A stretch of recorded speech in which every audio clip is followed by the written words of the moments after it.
तुम देखना लड़कियां क्या करती हैं ना, जैसे अपने बॉयफ्रेंड का इंस्टाग्राम चेक करती हैं, व्हाट्सएप चेक करती हैं कि कहीं और मुंह तो नहीं मार रहा। पंचो तो मेरी बंदी मेरा जैप्टो चेक करती है और मैं इतना चूतिया उसमें भी फंस गया क्योंकि मैंने कॉन्डम मंगा रखे थे एक दिन और हम मिले भी नहीं थे, वैसे ही मंगा लिए थे क्योंकि वो ऐड इतना सेक्सी बनाते हैं। ऐसे नहीं बेचते अब कॉन्डम की इससे सेफ सेक्स हो जाएगा या बच्चे प्लान कर सकते हो, एसटीडी नहीं होगी। वो ऐसे बेचते हैं कि देख ले ले सेक्स कभी भी मिल सकता है, ये देख नया है साबूदाना फ्लेवर, जल्दी खरीद।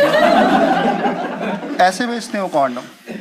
और मैं नहीं चाहता था कि कहीं डिस्कशन हो रही है कोई साबूदाना ट्राई किया है तूने, तो मैं बोलूँ कि नहीं किया, तो मैंने ऑर्डर किए। घर पे आए तो मैंने देखा कि इसमें कॉन्डम्स तो थे ही, साथ में ना उसमें एक इतनी बड़ी स्लिप रहती है, अगर लड़कों ने ध्यान दिया हो तो उसमें लिखा रहता है how to use a condom, and that was very surprising. मैं कौन चूतिया सेक्स के बीच में सर पे कॉन्डम पहन ले रहा भाई।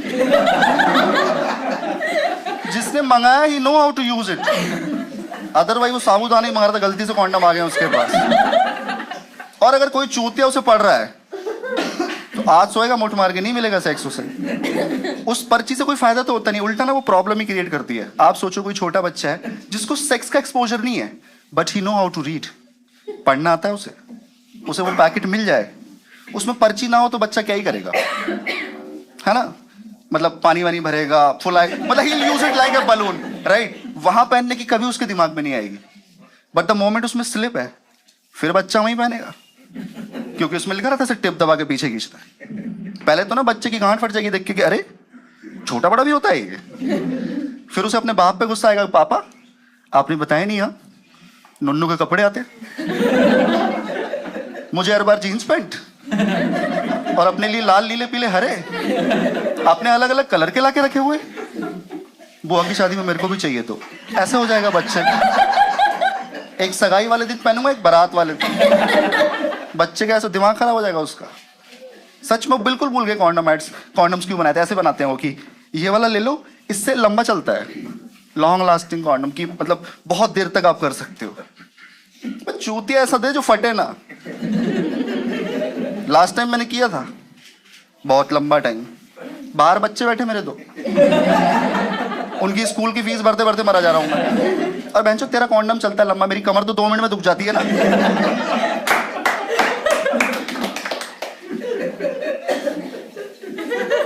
या तो तू कॉन्डम के साथ मूव फ्री दे, है ना, कुछ ऐसा कर, पर ऐसा कुछ नहीं है। वो जो स्लिप रहती है ना, उस स्लिप में ना एक नंबर भी लिखा रहता है, हेल्पलाइन नंबर, कि जस्ट इन केस आप थोड़े ज्यादा चूती हैं तो आप फोन कर सकते हैं और पूछ सकते हैं कैसे पहनना है। और मजे की बात ये लोग फोन मिला रहे हैं उस पर। हाँ, क्योंकि मैंने मिलाया तो बिजी जा रहा था। उसके बाद वो कॉल कनेक्ट होती है तो बताता है कि यह कॉल गुणवत्ता एवं प्रशिक्षण हेतु रिकॉर्ड की जा सकती है। फिर कॉल कनेक्ट हुई, कह रहे hi I am Rahul this side, how may I help you. मैंने कैसे पहनना है। अब ये सुन के ना उसका मूड तो बड़ा खराब हुआ, मन करा इसे दूं 2-4 गाली, पर तुम्हें पता होगा कॉल रिकॉर्ड हो रही है तो नहीं बोल सकता कुछ। देखो कुल मिला के बात ये है, मैं तुम्हें इसलिए बता रहा हूँ, इन चूतियों की वजह से मेरा ब्रेकअप हो गया। पर अच्छा हुआ ब्रेकअप हो गया, वैसे कुछ ढंग के काम थे भी नहीं। सोचो ना जो बंदी जेप्टो चेक कर रही क्या करती होगी। एक दिन मेरे बाप को रोते हुए फोन करेंगे, हेलो अंकल आपको पता है आपके बेटे ने मेरे साथ क्या किया, और फोन काट दिया। पेंचो तो उसने पूरी बात ही नहीं बताई और मैंने कुछ किया भी नहीं, सिर्फ 500 रुपए उधार लिए थे। हमें को समझ नहीं आया ये बात बाप को बताने की क्या जरूरत थी। मैं कहीं तेरे पैसे लेके थोड़ी भग रहा था, जब तू इतने टाइम रुक गई थी 2 साल तो थोड़ा और वेट कर लेती। पर नहीं, पापा को बता दी। मेरे घर पे कलेश हो गया, मुझे कोई खबर नहीं है, मैं अनजान में मस्त कॉलेज में गांजा वांजा फूक रहा हूँ, मस्ती ले रहा हूँ। मेरे घर पे कलेश हो गया, मेरे पापा बेल्ट लेके घूम रहे हैं कि या तो पुष्पेंद्र रहेगा आज या मैं रहूंगा। मेरी मम्मी है कि ये लो बीपी की गोली वरना पुष्पेंद्र ही रहेगा। घर में इतना टेंस माहौल चल रहा है, मुझे कुछ पता नहीं है। शाम को मैं घर पहुंचा, मैंने कहा पापा नमस्ते। कह रहे हैं ये तमीज है तुम्हारी। मैंने कहा पापा जी नमस्ते। कह रहे इसलिए भेजा तुम्हें कॉलेज। मुझे लगा गांव से कोई आ गया तो मैंने पापा के पैर ही छू लिया। पापा जी नमस्ते। जैसे ही मैं पैर छूने के लिए झुका ना, पापा ने चांटा मारा, मैं फर्श पे फैल गया। पापा अभी भी लगे हुए हैं और मैं ये सोच रहा हूँ कि यार हाथ घुटने से नीचे तो गया था, अभी मारा पापा। पापा नहीं रुके, बोले ही जा रहे हैं कि कहने को तो बीटेक कर रहे हो पर अकल तुम्हें बीकॉम जितनी भी नहीं है। फिर मैं समझ गया कि लगता है पापा को किसी ने गांजे वाली बात बता दी है। और मैं बता रहा हूँ, कभी भी तुम्हारी गलती पकड़ी जाए ना, मतलब तो ऐसा बहाने मत लगाओ, सीधा एक्सेप्ट करो, आगे बढ़ जाओ, फिर बंदा क्या ही कर लेगा, राइट। बट उस टाइम में ट्रिक काम ही नहीं करी, क्योंकि जैसे ही मैंने पापा को बोला पापा कल से छोड़ दूंगा, तो पापा तो और गुस्सा हो गए। कह रहे कल से छोड़ दूंगा, कैसी बातें कर रहा है लड़का ये। मेरी माँ को डांट लेगी, बीना देखो तुम्हारा नालायक लड़का, पहले ये शरीर से खिलवाड़ करता और अब कह रहा है कल से छोड़ दूंगा। मैंने कहा पापा शरीर तो हो जाएगा ठीक, जिम और जूस लगाना है बस। जो थोड़ा पहले कम गुस्सा था ना, अभी और ज्यादा हो गया। कह रहे चला जाए, मर्डर कर दूंगा तेरा। तो मुझे लगा यार गांजा पीने पे कौन मर्डर करता हूँ, मैं तो सुधरने की बात कर रहा हूँ। फिर उनका गुस्सा थोड़ा शांत हुआ तो मुझे उन्होंने बिठाया पास की, लड़का जितना चूतिया है ठीक है, कोई नहीं, आगे सेटल करते हैं। तो कह रहे हैं कि कब से चल रहा है ये सब। मैंने कहा यही कोई 2 साल से। कह रहे आगे का क्या प्लान है। मैंने पापा कल से सब बंद कर दूंगा, एकदम अच्छा बेटा बन जाऊंगा। कह रहे ठीक है, वेरी गुड। मैं उठ के जा ही रहा था, इतने मुझे आवाज लगा रहे हैं कि अच्छा सुनो। मैंने कहा हाँ। वो लड़की से कह देना ऐसे घर पे फोन ना किया करे। मैंने कहा यस, ये सही मौका है ये पता लगाने की शिकायत किसने की। तो मैंने पूछा पापा से कि पापा कौन सी लड़की से।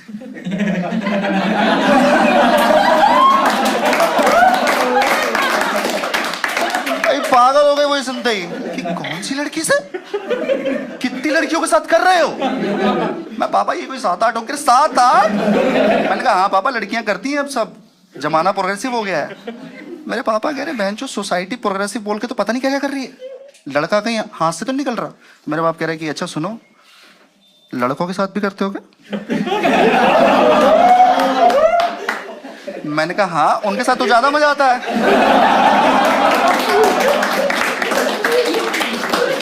लड़कियां तो माल पी के सो जाती हैं, लड़के करते हैं मस्त बकचोदी। तुम्हें क्या लगता है नंबर बिजी क्यों जा रहा था। मेरे पापा कह रहे तू लड़कियों के साथ भी करता है, लड़कों के साथ भी करता है, तू स्ट्रेट भी है, तू गे भी है। मैंने पापा बाइसेक्सुअल कहते हैं उसे। कहते चुप कर साले, ठरकी कहते हैं उसे। मैंने कहा हाँ 1 मिनट, ये तो लेकिन उसको कहते हैं ना जो सेक्स कर रहा है या सेक्स करना चाहता है या वैसी इंटेंशन है उसकी। तो कहते कि तू क्या करता है। मैंने कहा मैं तो सिर्फ गांजा पीता हूँ। मेरा बाप कह रहा तू बहनचोद गांजा भी पीता है।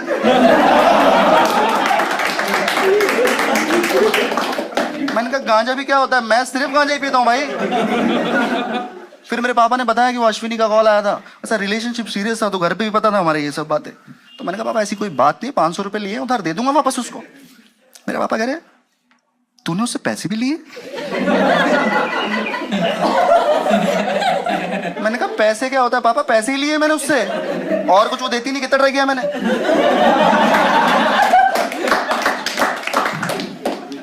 अपने लाल जूते ऐसे छुपा के रखती है जैसे इकलौते हैं। ये सुन के तो मेरे पापा कंफ्यूज ही हो गए एकदम। तुझे बहनचोद चाहिए क्या है, तुझे पैसे चाहिए, जूते चाहिए तुझे भाई, चाहिए क्या। मैं घबराहट में बोला 3 और भाग गया वहां से।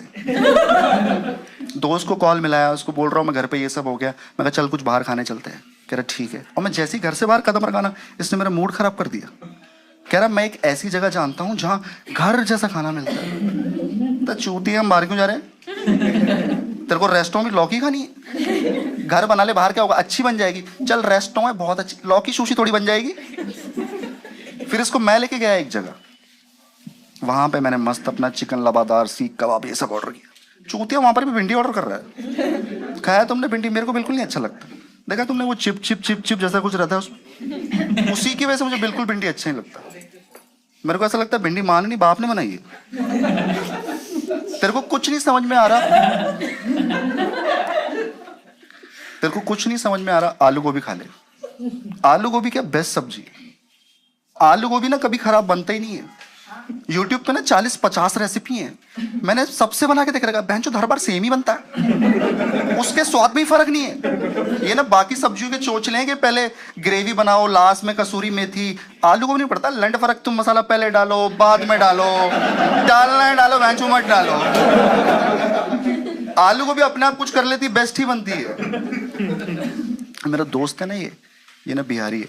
ये जो बिहारी रहते हैं ना, ये सुपरमैन रहते हैं।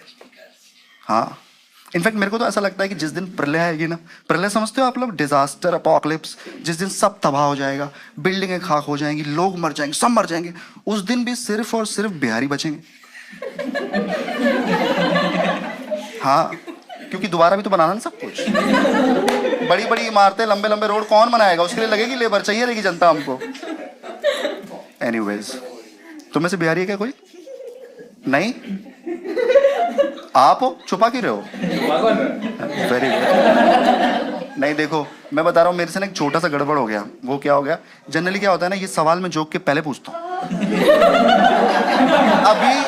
अभी मैंने बाद में पूछा, मतलब इसलिए नहीं कि मेरी गांड फटती है बिहारियों से, नहीं नहीं नहीं, जस्ट टू चेक कि बिहारी बैठे तो हैं। पता लगा पुष्पेंद्र मर गया बोल बोल के। अब बिहारियों को पता ही नहीं वो सुपरमैन है। दोस्त मेरा कुछ नहीं, मैं तो चूतिया, मुझे लगता है सोच सोच के ही मर जाऊंगा। भूकंप आया तो you have to live, sir छुपना है सर उसके नीचे, टेबल के नीचे। मेरे को तो ऐसे ही लगता है, मैं पागल हो जाऊंगा ऐसे सोच। जैसे मैं कल बैठा हुआ सोच रहा था कि अगर किसी बिहारी को दर्द हो रहा हो तो क्या हमसे लेबर पेन बोल सकते हैं? लेबर पेन समझते हैं ना वो, और डिलीवरी से पहले जो अनाउंसमेंट करती है कि आने वाला है। ठीक है, पर अच्छा दोस्त है मेरा, ऐसा मैं बुराई नहीं कर रहा उसकी। एंड ही लव्स वॉचेस, घड़ी पहनने का बहुत शौकीन है, एक से एक घड़ी पहनता है, बहुत महंगी महंगी। एक दिन लेके आया मेरे पास एक घड़ी की, पुष्पेंद्र ये देख इतनी महंगी घड़ी। तो मैंने बोला यार इतनी महंगी घड़ी पहनने का क्या ही फायदा है, मेरी घड़ी भी सेम टाइम बताती है, तेरी घड़ी भी सेम टाइम बताती है। तो मुझे कह रहा है कि हाँ, मेरी घड़ी भी वही टाइम बताती है जो तेरी 30 रुपए वाली घड़ी बताती है। लेकिन किसी के पास महंगी घड़ी होना ये बताता है कि उस आदमी का वक्त अच्छा चल रहा है। ओ यार, मैं काफी गहरी बातें कर रहा है। मैं ठीक है, लेकिन उसके लिए लोन लेने की क्या जरूरत थी भाई?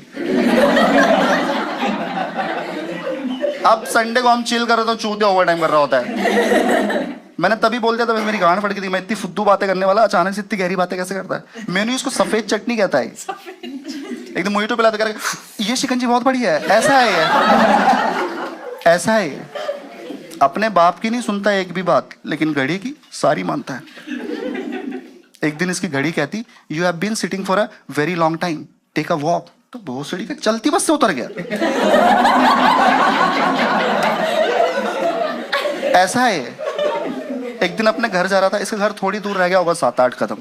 घड़ी बोल पड़ी फिर से कि 500 steps more to complete the daily target. तो चूतिया अपने घर से आगे चला गया और फिर वहां से कैब करके आ रहा है।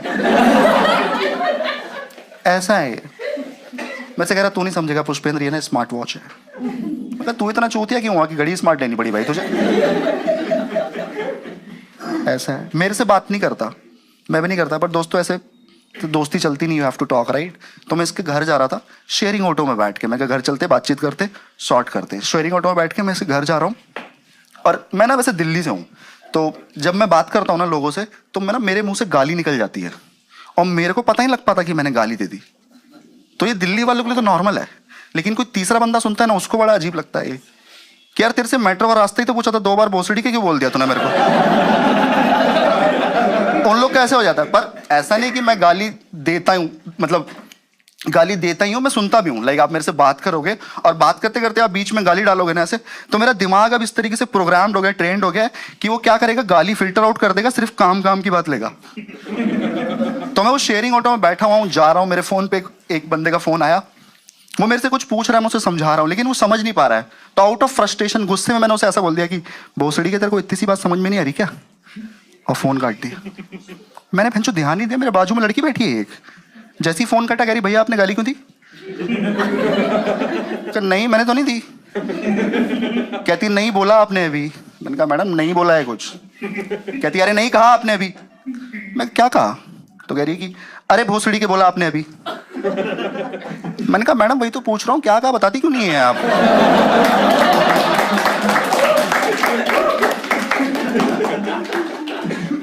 तो कह रही है कि भोसड़ी के।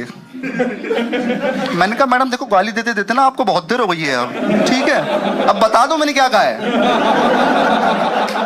तो कह रही कि भोसड़ी के कहा आपने अभी। मैंने तो इसमें गलत कहा, तो आपने कह दिया तब 3-4 बार। कह रही हाँ लेकिन मैं तो आपको समझाने के लिए कह रही थी ना। मैं कहा मैं भी तो किसी को समझाने के लिए कह रहा था।